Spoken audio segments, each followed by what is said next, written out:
Hello అండి. Welcome to Neela's food kitchen. ఈరోజు నేను ఇంట్లోనే సాంబార్ పొడి టేస్టీగా ఎలా చేయాలో చూపించబోతున్నాను. ఒక్కసారి ఈ సాంబార్ పొడి టేస్ట్ చూస్తే ఇంకెప్పుడు బయట కొనరండి. నిజంగా నన్ను నమ్మి ట్రై చేయండి. అంత బావుంటుంది. అలాగే రెసిపీ నచ్చితే ప్లీజ్ సబ్స్క్రైబ్ చేయడం మాత్రం మర్చిపోకండి. ఈ సాంబార్ పొడి కోసం మనకు కావాల్సిన ఇంగ్రీడియెంట్స్ అన్నీ ఇవేనండి.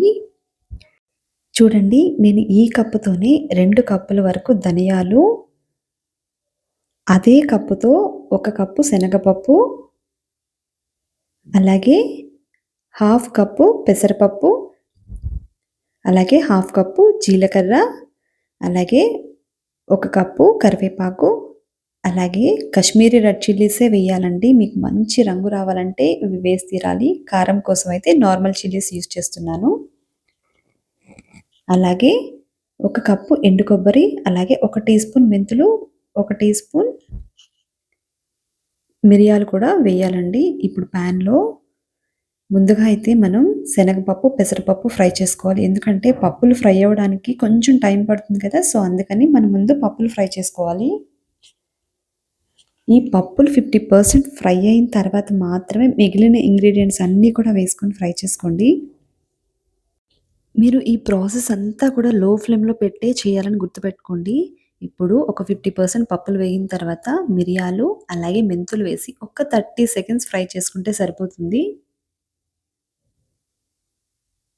ఇప్పుడు ఇందులోనే ధనియాలు కూడా యాడ్ చేసేసుకొని ఇవి కూడా మంచి రంగొచ్చేంత వరకు ఫ్రై చేసుకోవాలి. అలాగే జీలకర్ర, ఎండుమిర్చి, అలాగే ఎండు కొబ్బరి కూడా వేసుకొని లో ఫ్లేమ్‌లో 2-3 నిమిషాల వరకు ఫ్రై చేసుకోవాలని గుర్తుపెట్టుకోండి.